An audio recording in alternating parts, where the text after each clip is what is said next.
evening, everyone, and welcome to the Book Club of California. This is our live, in-person, and online program titled Before Baedeker, Travel Guidebooks to 1840. And thank you for joining us here in person and for joining us on Zoom.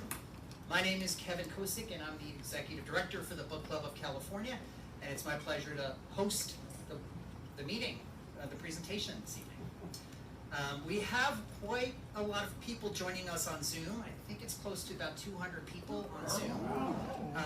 Yeah, it's crazy. So we'll see how we coordinate with about 200 people on Zoom with the folks here in the room. For those of you who might be new to us, the Book Club of California is a nonprofit, member and donor supported organization that is dedicated to preserving and promoting the history of the book and the book arts. Oftentimes we do that with a focus on the literature and history of California and the West. The book club publishes limited edition books, a scholarly journal, and keepsakes.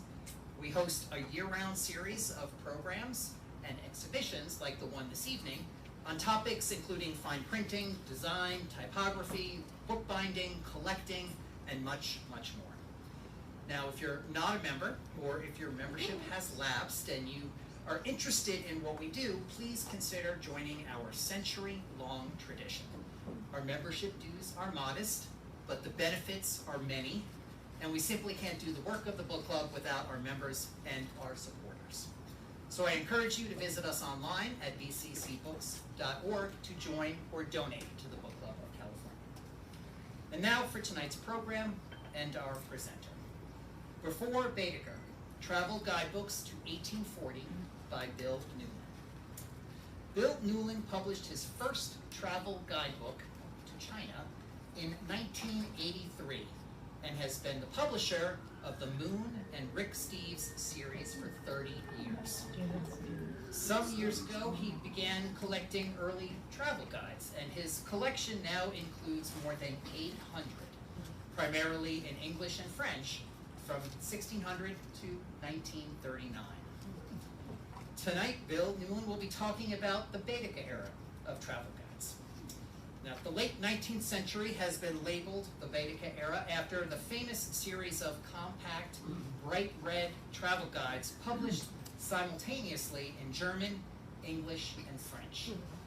The Baedeker guide's trademark characteristics, systematic, impersonal, regularly updated, in a portable format, packed with practical information and complementary maps, have served as a template for all the subsequent guidebooks up to the present day. But how did this format, the specialty format, develop? Bill Newlin's presentation this evening is based on original research drawn from his personal collection spanning 1600 to 1840.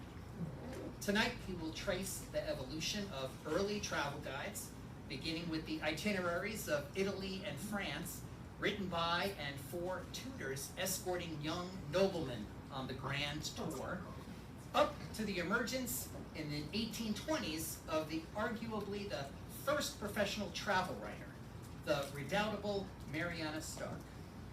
Now, if you have questions for our speaker, please, on Zoom, use the chat and the Q&A functions. We'll have time at the end of the hour to take questions from the audience here at the book club and from the virtual audience on Zoom, and we'll curate those from the chat and the Q&A. And now it's my great pleasure to introduce our speaker, publisher and collector of travel guides, Bill Newlin.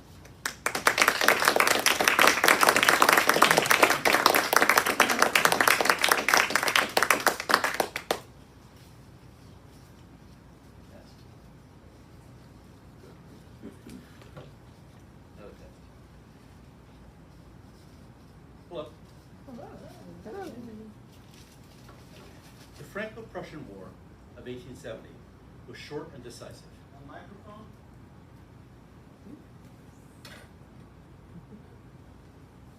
The Franco-Prussian War, better? Of 1870 was short and decisive, and ushered in 4 decades of an uneasy peace in continental Europe. This was also a period of economic prosperity, which combined with the expansion of the railroads, gave rise to a boom in travel and tourism by the middle class. Travel guidebooks both reflected and contributed to this phenomenon, dominated by three major series. First, the English language Murray's Handbooks, launched in 1836, the year before Queen Victoria's accession, and extending from Europe to the Middle East, India, and Japan. Second, the French language Édition Joanne, launched in 1860 by the Paris publisher Louis Hachette, under the direction of Adolphe Joanne, more prolific than Murray, but also more limited to European coverage. And third and foremost, the Baedeker Guides, launched in German in the 1830s, and beginning in the 1860s, published simultaneously in German, English, and French. While Murray and Joanne were imprints within larger publishing houses, by 1870, Baedeker had become a guidebook specialist, and it showed. Baedeker inexorably gained market share from its rivals, and today, the entire period is referred to by some as the Baedeker Era. The guidebooks published during this period all shared common characteristics well described by E.S. de Beer in a seminal essay published in 1952. Quote, "They are impersonal, systematic, and designed for a single overriding purpose. They provide short descriptive inventory of all the places and monuments likely to be of interest to their users.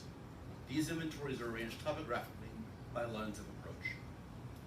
This, the combination of inventory and itinerary, is the decisive feature of the class. To facilitate their use, these books are equipped with maps and plans. Further, they give much practical information about transport and communications, accommodation, costs, and so on. They are portable and must therefore be concise. Fresh editions, carefully revised, appear at short intervals.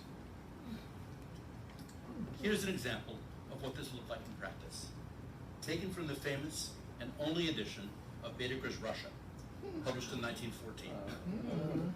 The first 80 pages of itineraries describe various routes from Berlin and Vienna to St. Petersburg, and the two towns pictured here, Libau and Mittau, are in what is now Latvia, which broke away from Russia in 1918. Not exactly major tourist destinations, but the information packed into these 4 pages is remarkable.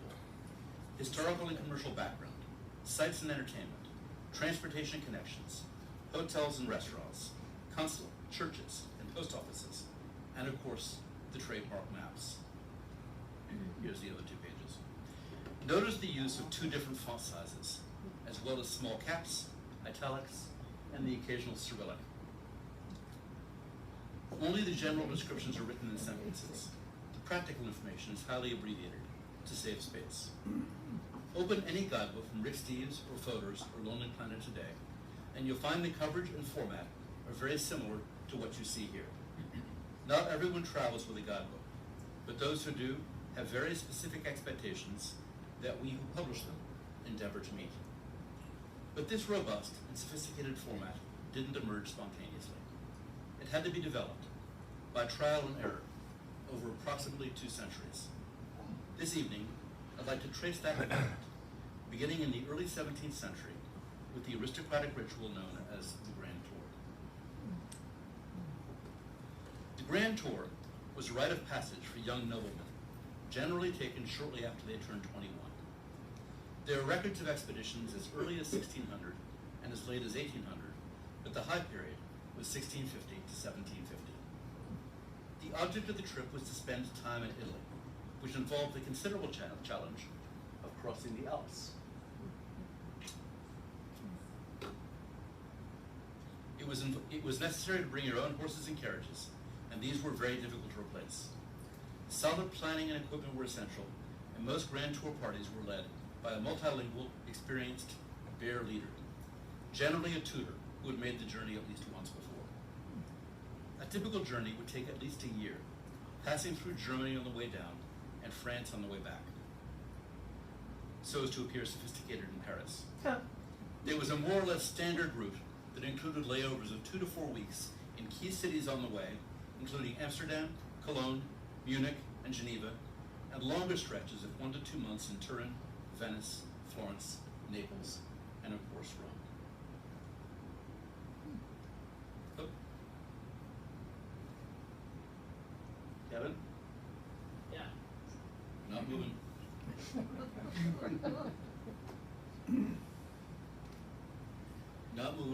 keep talking, okay? Rome was the favorite destination for pilgrims, and there was a long tradition of books to direct them to the principal sites and relics, particularly the Mirabile Urbis Roma. There was the standard guide from the 12th through the 15th centuries. There were similar city guides to other towns, such as Florence and Venice, but the available literature for Italy as a whole was very sketchy. This was the situation when Francis Schott of Antwerp decided to pull together a book of travel information to Italy for his nephew, who was planning to visit Rome for the Jubilee year of 1600. Schott's primary source material was the biography of a young German prince, Karl Friedrich, whose extended visit to Italy was cut short when he died of smallpox in Rome in 1575. Right there. Schott divided his book into 3 parts, with the first and third sections adapted from Friedrich's biography. Part 1 covered northern Italy, including Venice and Milan, while Part 3 covered the route south to Naples, including a description of Vesuvius. But Karl Friedrich had died soon after arriving in Rome, so Schott fleshed out his coverage from a variety of sources, including lists of churches, inscriptions, and cemeteries, descriptions of Roman wines and of the Vatican Library, and a 4-day sightseeing tour of the city that had recently been published in Frankfurt. Several towns were simply omitted because Karl Friedrich hadn't been able to visit them, including Florence, Siena, and Genoa. There was no information about transportation, accommodations, or money. Yes. Nevertheless, the book was enormously popular. The first edition was published in 1600 with the world-famous Plantin Press in Antwerp, and within a year, it had been taken up by 2 Italian publishers in Padua, who set to work to improve it, mainly by adding cities and routes and taking out references to Karl Friedrich. The general structure of the book was unchanged. The second edition was published in Latin in 1601. This slide is one of 5 illustrations, followed by the first Italian edition in 1610. From that point, the book was revised every few years by a succession of printers in different cities, through more than 20 editions, still with no change to the underlying organization until 1737. The European aristocracy, and especially its tutors, were multilingual, so the book was widely read by English, German, and French travelers. The last edition was published in 1761. This is another page from the 1601 edition, from the long section of the Admiranda, things to be admired in Rome. Here the focus is on all the churches named Santa Maria. The first few editions of the Itinerario didn't include city maps, but beginning in the 1630s, one of the book's printers, Francesco Bozzetta, commissioned 20 plates of illustrated city plans that were intermittently included in the printings. That first set of plates was very crude, but they were periodically recommissioned. The plates in the 1650 edition, including this map of Venice, are considerably more interesting. Some editions of the itinerary were very compact, like this 1665 edition, published in Venice, that includes 32 very simple maps. Wow. There was also an English language translation published in 1660. Although in this case, the publishers were unclear on the concept, Oh my using an goodness. oversized quarto edition that weighs several pounds. Although to be fair, the itinerary is bound together with another book. The translation itself is utterly unreadable. During the 17th century, other guidebooks began to emerge, covering not only Italy, but also itineraries through other countries, especially France. Richard Lasselle's Voyage of Italy, posthumously published in 1670, is a first-hand account of 5 separate trips Lascelles made as a tutor, each entering Italy from a different route. The Voyage of Italy covers routes, sites, art, and culture in a compact, duodecimo single volume of 700 pages. It also marks the first recorded instance of the term Grand Tour. Wow. Yes. It wasn't called Italy though at that time. Actually, it was known as Italy. This is the voyage, and this is exactly what it was called, Voyage of Italy. I'll come back to you about that afterwards. But Italy as a name was entirely known and used regularly. Go figure. Lascelles was a doctrinaire Catholic and it wasn't long before there was a Protestant corrective in the form of François Misson's Nouveau Voyage d'Italie. Didn't bring that one. Published in 1691. Misson echoed Lascelles' title, but his book was written as a sequence of letters to a friend, a conceit used regularly in travel guides for more than a century. Both books were translated into French and English for their core readership of papists and anti-papists. Here is the title page of Lascelles. Notice the reference on both the verso and recto pages that it was printed in Paris. This was important because there were passages that were likely to offend Protestant readers, which might cause problems for an English printer. There was also a censored edition printed in London the same year. Here's a sample spread showing Lascelles' use of marginal notes, a common practice at the time. The recto page is the opening section of My Fourth Voyage, proceeding through Lyon to Geneva, followed by a particularly rough passage across the Alps. And here is a spread from the 1702 edition of Misson's Nouveau Voyage, showing different types of Italian cooking utensils.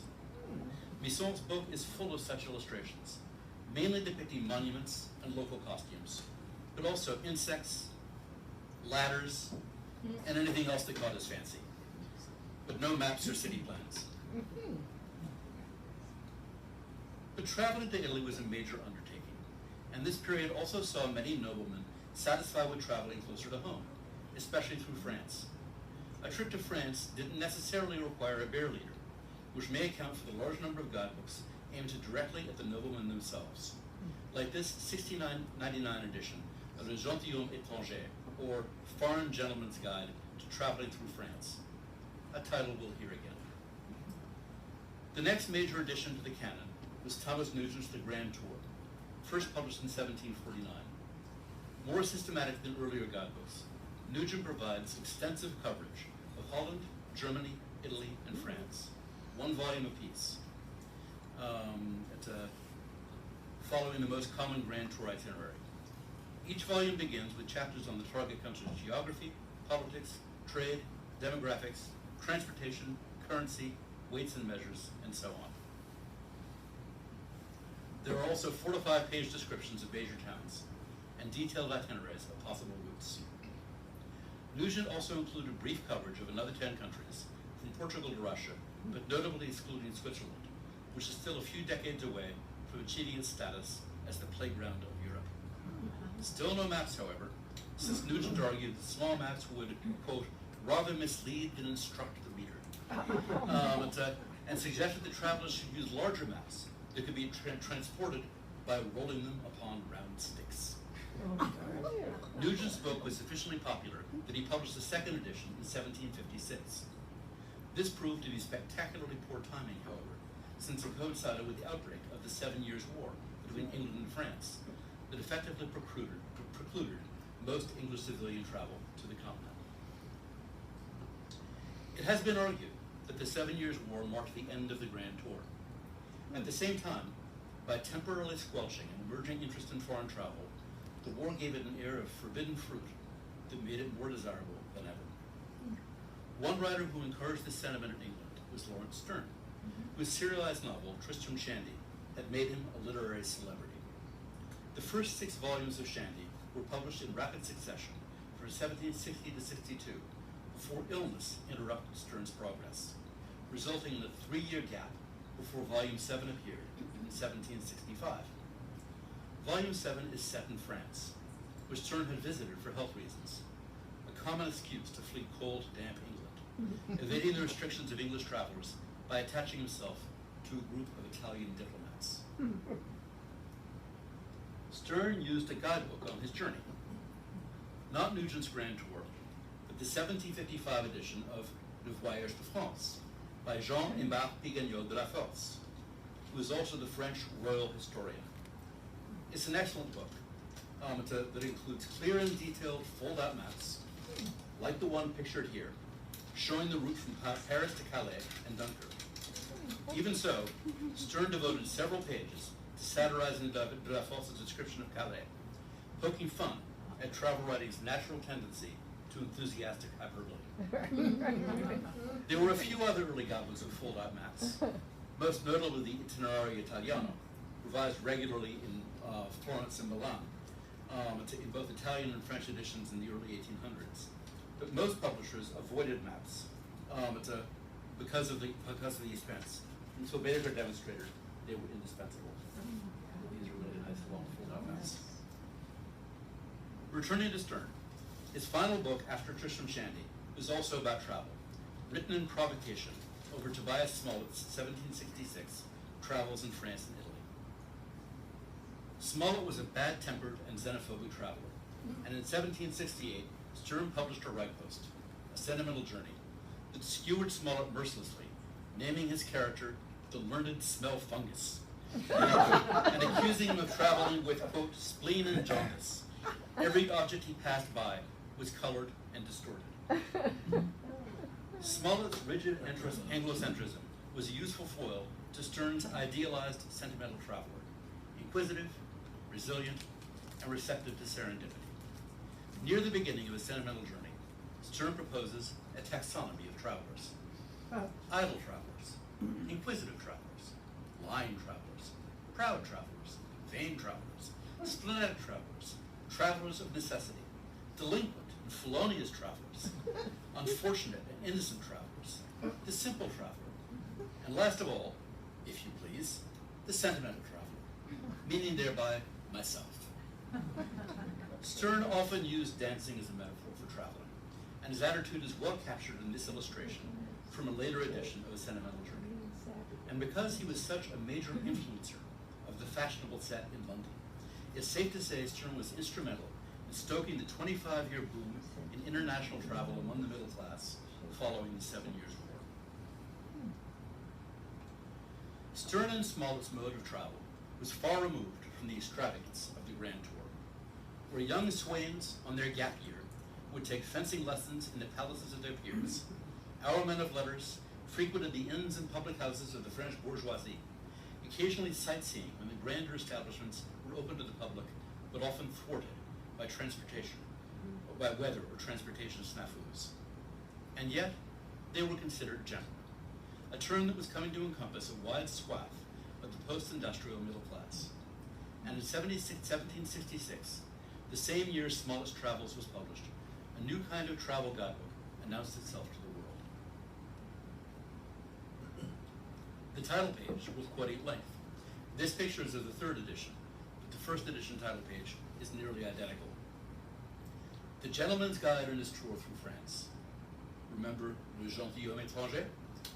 Wrote by an officer in the Royal Navy who lately traveled on a principle which he most sincerely recommends to his countrymen, viz., not to spend more money in the country of our natural enemy than is required to support with decency the character of an Englishman.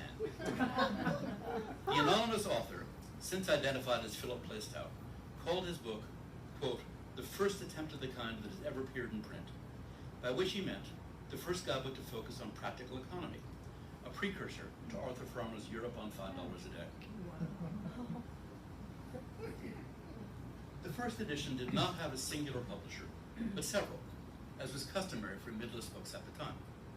By the second edition of 1767, George Kearsley of London was listed as the sole publisher, and he, or more likely his daughter Catherine, began introducing various editorial refinements.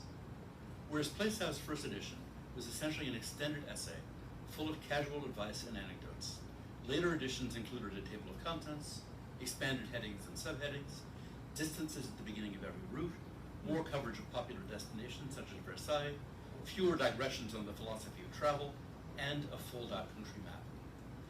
This spread from the 1768 third edition compares the cost of riding the post roads in a two-wheeled versus a four-wheeled chaise. Later editions also included appendices at the back of the book with listings for eating houses, lodging houses, personal servants, language instructors, stagecoach companies, pictured here, and so on. All told, the Gentleman's Guide went through 10 editions in 20 years. The last edition was published in 1788, 1 year before the French Revolution. Incidentally, every edition of the Gentleman's Guide included a nice recommendation Picagnol de la Force's Voyage de France, the book Sterne made fun of, that says in part, quote, "These books are extremely necessary and entertaining on the road, as they furnish maps of every route you can take and are especially useful in the town, as they will point out to you their curiosities, situations, manufactures, number of inhabitants, and everything else you could wish to learn without asking a single question." Encouraged by the success of the Guide to France, in 1787, Kiersey commissioned a companion volume, The Gentleman's Guide in His Tour Through Italy, by the famous botanist Thomas Martin.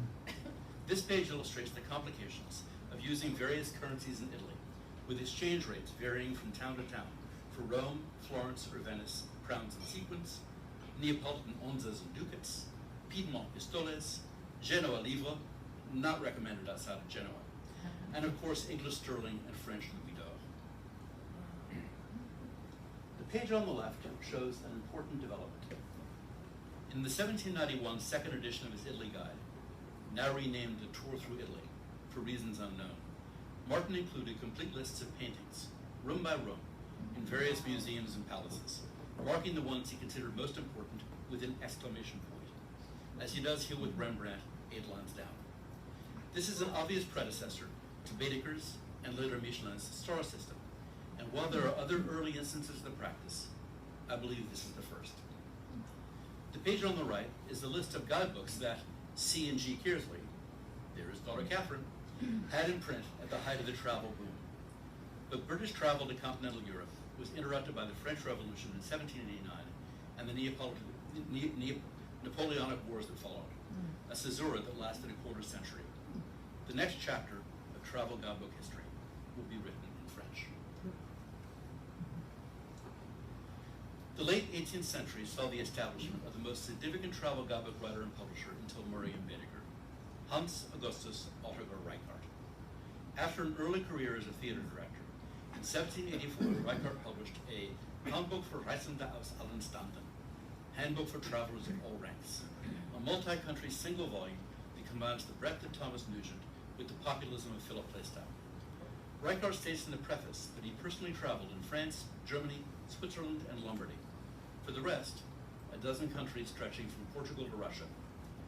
He relied on previously published accounts, all cited in a bibliography of more than 100 works in German, French, Italian, and English. This shows the entries for travel books on Spain and Portugal, including Swinburne's 1799 Travels Through Spain and Henry Fielding's 1754 Journey from London to Lisboa, written shortly before his death. From the abolition of the Ancien Régime in 1789 to the establishment of Napoleon as first consul 10 years later, travel in France and much of continental Europe was not for the faint of heart. Yet, in 1793, Reichardt published an entirely new guidebook, now 2 volumes, and written in French in order to reach a wider readership, entitled Guide des Voyageurs en Europe, or GVE. Reichardt's preface to the GVE assumes an easy familiarity with his readers, asking them to pardon his stilted French, and quoting Rousseau on not forcing non-native francophones to speak like an academic. He also asked travelers to send notes and corrections to a publisher in Weimar, a request repeated in the second edition of GVE, published in 1802, quote, under the auspice of Bonaparte's continental peace. Like the Roman Empire before him, Napoleon's expanding territory was maintained by a heavy investment in roads and transportation, while the introduction of the metric system and French as a common language encouraged the expansion of continental travel, except for the English. This page from the 1802 GVE is a conversion chart from the old French livre monetary system to the new system of French francs, a change introduced in 1795, but that evidently took some time getting used to. The GVE was now selling strong, and Reichardt determined to seize the moment with redoubled zeal to produce a third edition in 1805. Reichardt took his revisions seriously, recording changes in government, the location of major artworks, transportation and accommodation, and adding new country and city maps. Reichardt concluded his 1805 preface, quote, if the public continues to be interested in this work, with its singular emphasis on capturing the changes and variations in practical information caused by the passage of time, the Guide des Voyageurs cannot fail to become, with each new edition, the most exact travel guide to Europe. At this moment, at the height of his ascendancy, Reichardt encountered his nemesis. Hyacinthe Langlois, a well-established Paris publisher with more than 1,500 titles in print, took notice of Reichardt's burgeoning market niche and decided he wanted a piece of it. Copyright law was in its infancy, and Langlois had no compunction in rearranging the chapters of Reichardt's GVE for the good of the reading public, and publishing them on his own in 1807, calling it the 4th edition of the GVE, with Reichardt credited as the author. Reichardt was predictably upset, and rushed to print with a new edition of his own in a matter of months that he called the 5th edition, to distinguish it from Langlois' pirated 4th. Langlois had also excerpted the chapters on France and Germany as separate, standalone guidebooks, and Reichardt followed suit, adding a combined Italy plus Switzerland excerpt for good measure. Reichardt denounced Langlois in his preface, referring to him only as the Paris publisher. But Langlois was unrepentant, and he and Reichardt continued to publish dueling new editions of the GVE and various chapter excerpts under their respective imprints for 20 years. Napoleon's final defeat at the Battle of Waterloo in June 1815 resulted in a predictable surge of British travel to the continent. Publishers were quick to respond, although in the absence of any first-hand information about travel conditions in a quarter century, their efforts were predictably derivative. First out of the gate was Sherwood, Neely, and Jones, who commissioned their house author-for-hire John Millard, writing under the pseudonym Henry Cox, to publish 3 quick guides in succession: The Gentleman's Guide and his Tour through France, and The Traveler's Guide in Switzerland, were drawn primarily from the old Kearsley titles, while for the more substantial 500-page Picture of Italy, Millard said that in the absence of on-the-ground research, he, quote, availed himself of every light which he could derive from men as well as books. A second edition of the Picture of Italy was released in 1818, but otherwise, these were books of the moment, not built to last. Even so, Millard's books contained some interesting innovations. This Picture of Italy slide is from the 60-page English, French, Italian phrase book for travelers, a format later championed by Baedeker. The next publisher to make a bid for the travel guidebook market was Samuel Lee, who entered the publishing business by marriage after the death of his father-in-law. Lee had 2 seminal ideas. First, he published English translations of international brand-name guidebook authors, beginning with Reichardt's guides to France, Italy, and Germany, as well as other well-known titles such as Abel's Switzerland, Schreiber's Rhine, and Vazzi's Rome. Second, Lee printed all his titles in the same duodecimo trim size and bound them in uniform green sheepskin with their titles in gold lettering on the front cover and spine. This was fairly unusual at the time, since most books were given a temporary casing for distribution and then rebound by the individual purchaser. Lee's solution of an intermediate level of binding gave his books the feel of a series that would later be adopted by most guidebook publishers, and especially Baedeker. This title page of Lee's 1818 edition of Reichardt's Italy does a good job of highlighting the features that were increasingly expected of any travel guide. Quote, containing the various modes and expenses of traveling, weights, measures, coins, inns, lists of diligence and public conveyances with the times of their departure and arrival, also the posts and relays on all the road, with a topographical account of the cities, towns, and villages, describing their productions, manufactures, commerce, literary societies, and natural as well as artificial curiosities, with 3 large and correct maps.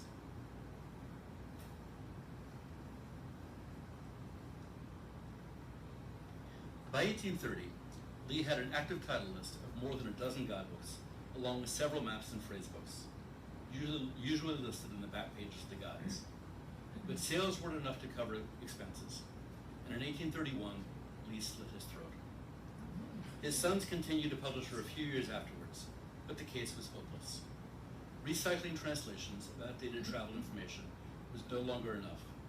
the stage was set for the next generation of travel guidebooks.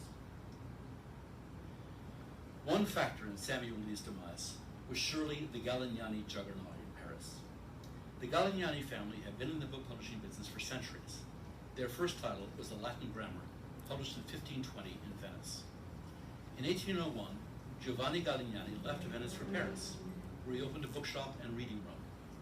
After the Battle of Waterloo, Galignani launched 3 new ventures, all of them in English: a daily newspaper, The Messenger, an annual guide to Paris, and a series of international guidebooks very similar to those published by Samuel Lee.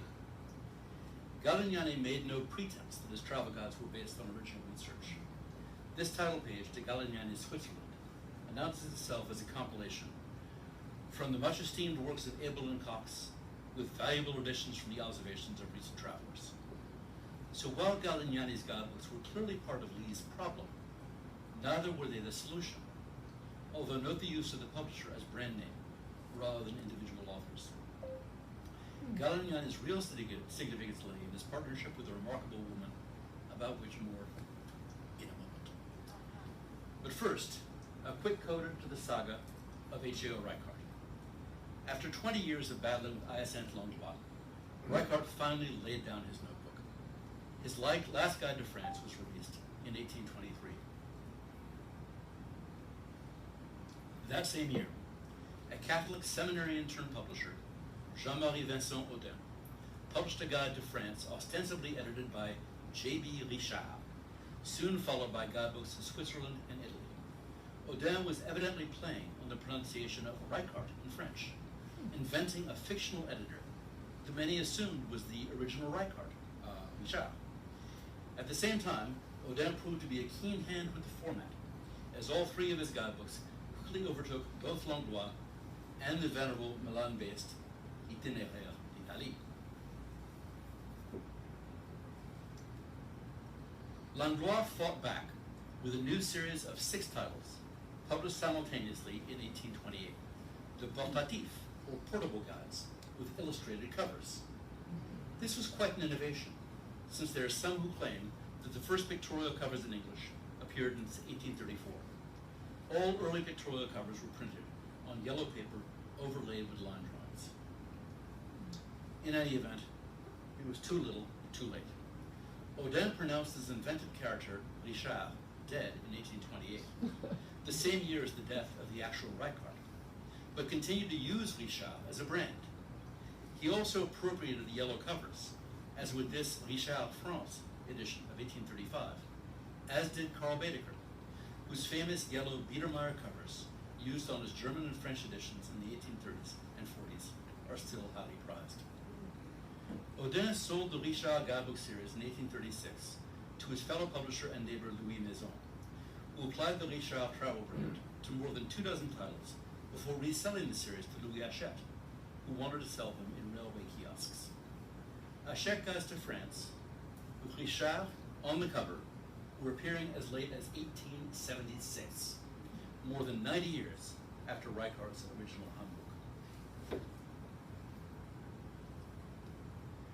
We now come to one of the most interesting figures in early travel publishing. Marianna Starke was in Italy in the 1790s and was a first-hand observer of Napoleon's invasions of both Florence and Rome.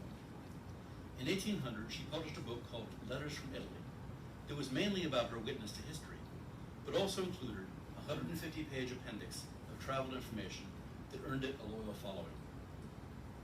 In early 1814, Starke began corresponding with the publisher John Murray II about issuing a new edition of her book, this time primarily as a travel guide because, quote, in the case of peace, the emigration from this country will be immediate and immense. Murray wrote back, but remained non-committal, and ultimately his contribution to the 1815 travel boom was a tiny book by an aristocratic friend of his called Hints to Travelers in Italy, while Marianna Starke produced a new edition of Letters with another publisher. Starke and Murray continued corresponding, however, and in 1820 he published the first edition of the guidebook she'd been preparing under the title Travels on the Continent. I like the contrast between Starke's 1815 and 1820 title pages.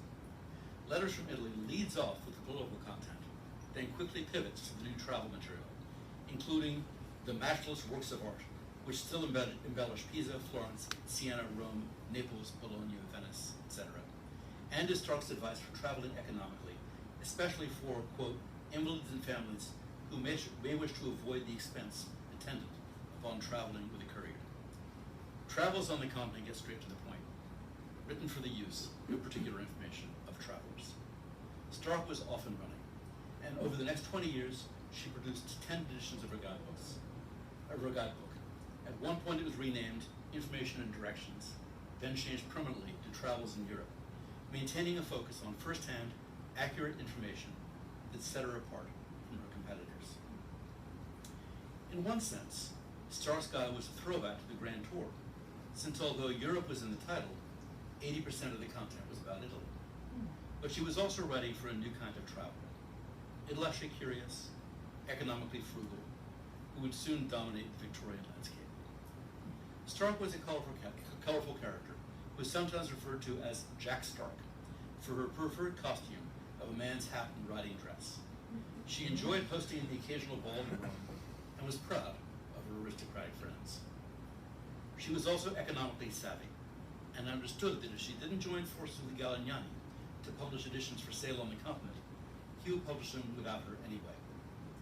Murray objected to this, but Starke overrode him, and their correspondence shows them to be equally versed in the mechanics of printing and publishing. It didn't hurt that Galignani's editions always included a large map. In time, Starke became the dominant guidebook to Italy, and not only for English travelers. In 1832, Audin translated her book into French and credited her on the title page, although it was still nominally edited by Richard. Also in 1832, John Murray's son, John Murray III, was assigned to be Starke's editor. The young Murray had visited Holland and Germany at age 21 in 1829 and become keenly interested in travel guides. Years later, he paid Starke a typical backhanded compliment when he wrote, "Hers was a work of real utility, because amidst a singular medley of classical lore, borrowed from Napoleon's dictionary, interwoven with details regulated the charges in washing bills at Sorrento and Naples, and an elaborate theory on the origins of Devonshire cream, in which he proves that it was brought by Phoenician colonists from Asia Minor to the west of England.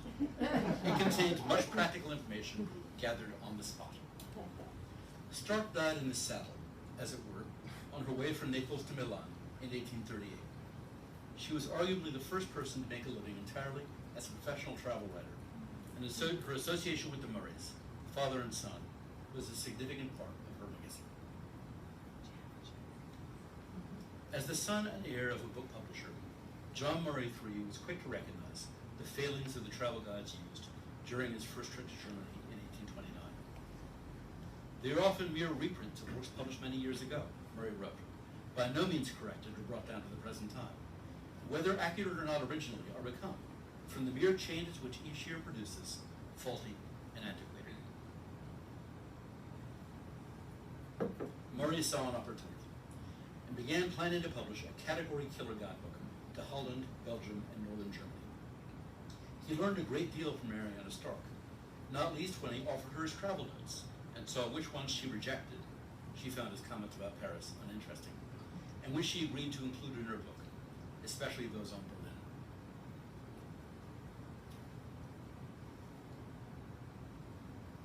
Soon Murray's ambition expanded from authoring a single guidebook to publishing a whole series of guidebooks.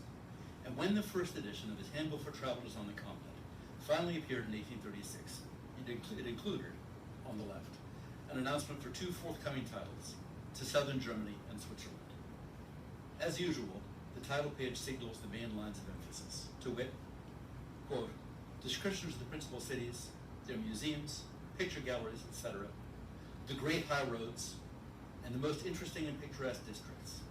Also directions for travelers and hints for tours with an indexed map.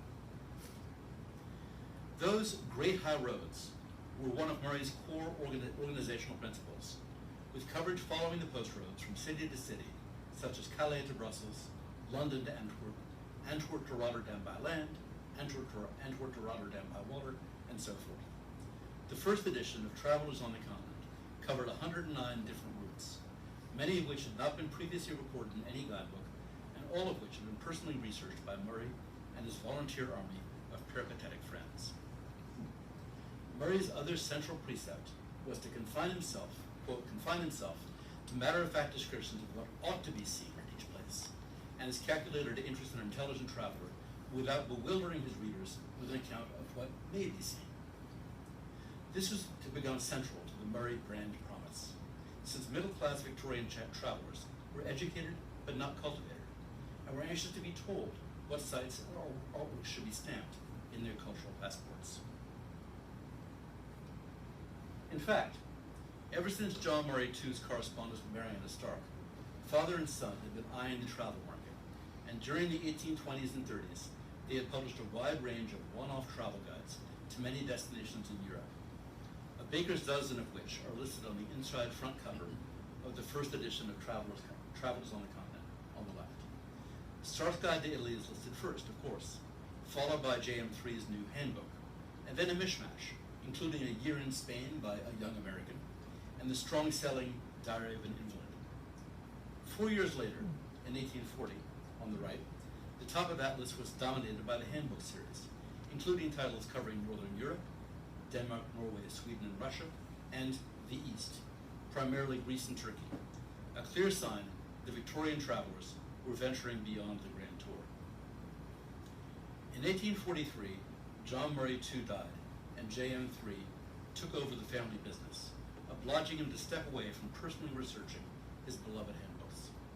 The series continued to expand, however, and enjoyed a quarter century of unrivaled dominance until the publication of Baedeker's first English language guide to the Rhine in 1861.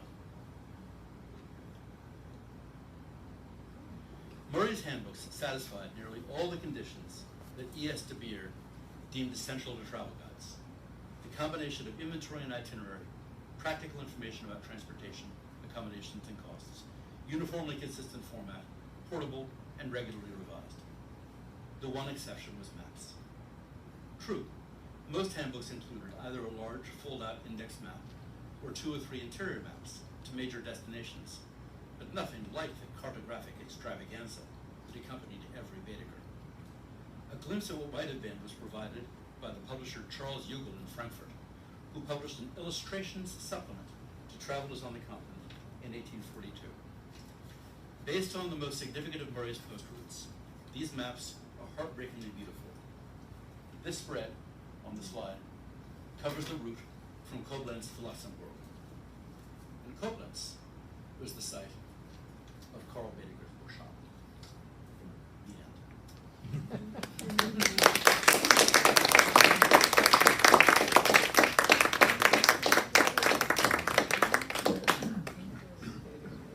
Back. We have time for some questions. Okay. Does anyone have any questions? We can start here in the front. Why was the tutor for the young lords called a bear master? A bear leader. It's sometimes also called a cicerone. And you know, I'm not ready to answer that. There's a reason, surely, but I don't know. Okay. And the other question is, what was it that the French guides included that the English guides discreetly did not? Well, Is it brothels or something? very little. Reichardt, you'll remember, had done a huge amount of research on guides in all kinds of different languages. So he started off by looking at all the other guides, including Thomas Nugent. Nugent, Reichardt's guides are an extension of Nugent, but they're actually very similar. And Langlois was basically riffing off that. I mean, the really different guides are the ones that I mentioned but didn't cover specifically in Italy. This has perhaps 40 of those big long fold-out maps I showed. And the Itinerario series, it was a combination of folding maps and text. It was a terrific format. It was in fact regularly translated and adapted by French publishers, but they didn't include the maps. So that would have been the greatest innovation. I had this impression that there was some discretion or some prudery about the English that they didn't want to include certain things in French. Oh, well, we were talking about themselves and Catholicism. And so I mentioned censorship, but that had to do with reference to Catholicism. It was offensive to Protestants. Yes. Weren't there guidebooks for like pilgrimage in the late Middle Ages and the Renaissance? Absolutely. And I mean, they weren't guidebooks for pilgrimage, actually. They were guidebooks in Rome. And so, pilgrims would make their way to Rome, and then there were guides for to people who had made that pilgrimage to make the most of their time in Rome. But I thought there were ones to other like pilgrimage sites, like going all the way to Jerusalem. No. I'm focusing mainly on country guides. City guides have a longer history, and so that first book by Schott was quite unusual because yes, De Beer, same guy, does a really good cataloging of what was available for Italy at that time, and it wasn't much. Another question here in the room? We'll go over here. How long did it take for English-French travel to resume after Waterloo? I mean, that had been A week. late. No, it was absolutely immediate, and Waterloo itself immediately became a Disney-like tourist site. With gewgaws and tours, and it was absolutely instantaneous.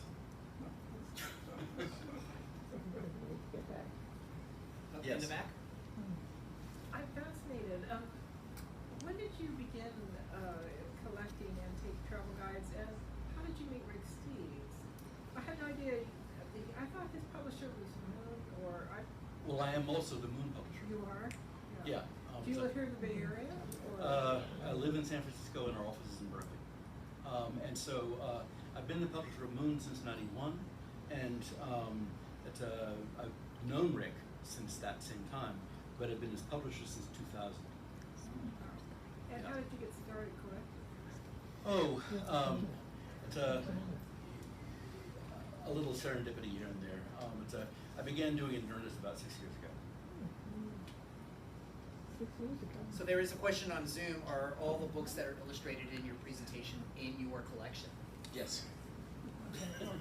And that Pretty remarkable. pretty impressive is what it says. You should go to a house. There's more, right? There's also a question on Zoom. At what point in time do you think, or do you believe that travel books had a marked effect on the deplorable state of way station inns in the nascent U.S.? There's a follow-up question. Right. What's a way station in? I don't know. That's the question. Well, I understand, but to answer How do I you have to define know. that? Yeah. Like a stagecoach, I think. Yeah. Stop and get dinner. Well, I mean, there have been, I don't know about deplorable, but there have been, cheap places to stay for a long time. For people who are traveling for any extended period, if they're on a pilgrimage, for example, or traveling for business, then they're trying to save every penny they can. I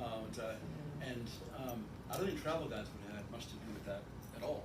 It was a long time before those were. One question there is travel guides in the U.S. And those have a shorter history. So I have maybe 100 travel guides to the U.S. But they really start around 1830 and are quite thin on the ground until 1850, when Appleton in particular began publishing seriously. Yeah, and then this kind of follow-up question is about the internet. What the internet has done to the whole travel guide business. It's been great. The internet has encouraged a lot of people in general to read and research what they're interested in. When I began in this business, it used to be the case that more people got their information from newspaper travel sections than they did from guidebooks. So with the internet, you've got a lot more people who are researching all kinds of things, including their trip. And some of those then discover that there's a better mousetrap. There's something which has been better put together. So, I mean, I'm interested in what will happen with AI these days, as I think we all are. But the internet has been fine for us. Was there another question here in the room? I've got one or two more, I think, on Zoom that I could ask. There is a specific question about where travelers stayed when they were traveling in Europe. There were hotels, private homes, or the lodging. It wouldn't be, it wouldn't, insofar as to be private homes, it's sort of a spectrum in terms of anybody who's letting out a room or rooms. As a traveler came into a town, the point about not having to ask a single question, you would ask questions. And I have traveled in places where no English is spoken and come into a town, and it's actually not hard to find a bed, if that's what you want. And there seems to be a lot of interest, or people are interested in Marianna Starke. Is there biographies about her? There is not. There is not. No, the most sustained coverage of Marianna Starke, John, is in the Antiquarian Booksellers Journal, and it's by, don't remember their names. John Gretton, is it? Anyway, it's by a couple of antiquarians. The Dictionary of National Biography has a pretty good piece about it. Okay, good. Yeah. Yeah, but not really a biography per se. I mean, there's some internet fan clubs out there where people put together, a bunch of stuff. But it's hard. There's a certain amount of correspondence. It's a great story. You have to write it. It's a chapter in your book. It's a chapter. Yes. What are you? So how are you developing this into a scholarly project? I'm not developing it as a scholarly project. I'm only interested in writing things that people are interested in reading. You're not writing a book? You're not working? I am writing a book, but it's not a scholarly book. Oh, come on. No You're footnotes, no university presses, no siree. No, I love this use of illustrations, and I think what I'll probably do is look for more illustrations and probably get some help in finding some more. I mean, I've never seen a picture of Marianna Starke, but wouldn't that be good? You could include pictures of stagecoaches. You could include pictures of inns. So I think this has inspired me to work more on the illustrative component of it, and then to continue to write, counter to the illustration, if you see what I mean. So this has been inspiring in terms of continuing to produce something that people might actually be interested in reading. Any last question here in the room? Yeah, sure. I'd be interested in Mr. Newlin's thoughts on what effect AI will have on travel literature. You read it as reclined? Yeah. The New York Times? Yeah, so I'm just going to take a pass on that one. We cannot know. And it could happen real fast. So, and travel guides. I don't know why people are so interested in what will happen with travel guides. Because they prove pretty resilient, and people seem to like them in print, although they're also selling them as ebooks. But there's any number of aspects of society that could be affected very, very quickly. And because we can't know, if an elephant appears over the hill, then I'll respond to it. But right now, I don't know. So it looks like we're going to leave you on a cliffhanger about AI and what it's going to do. But we're at the top of the hour, so we're going to wrap up now. I think you want to turn your shelf around so people maybe can come up. And I can do that after I wrap up. Yeah, you got to watch it. Let's take this off because it's actually not all four of them. Let's do it together. Are on the table, so we have to make sure we do it in such a way that it doesn't fall through. Yeah. So these are the books I brought. If you want to take a look at any of them. We're allowed to go. Great. You can touch it.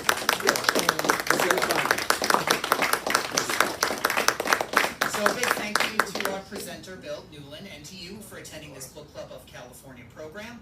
Please join us for our next program, which is a week from today, Monday, March 20th at 6 p.m. It's going to be a virtual program. It's titled An American Genocide, the United States and the Californian Indian Catastrophe, 1846 to 1873. It's presented by author and associate professor in the Department of History at the University of California, Los Angeles, Benjamin Madley. And you can register for that event online at bccbooks.org/programs or in any of the emails that you're probably getting from the book club. There's always a link to register for all of our programs. So thank you everyone for joining us. We will be sending out, for people who attended, the recording of this presentation. I know there was a little bit of, I think the internet dropped at the beginning for the sound, but we'll piece that together for you, and we'll send that out to everyone. So thank you all for coming, and we'll see you soon. Kevin, I also can share the PDF and the script if people want to spend a little more time. So just email Kevin and I'll... You can email me if you're interested in the PDF of the slides and the script for tonight's program. Thank you. Thanks everyone.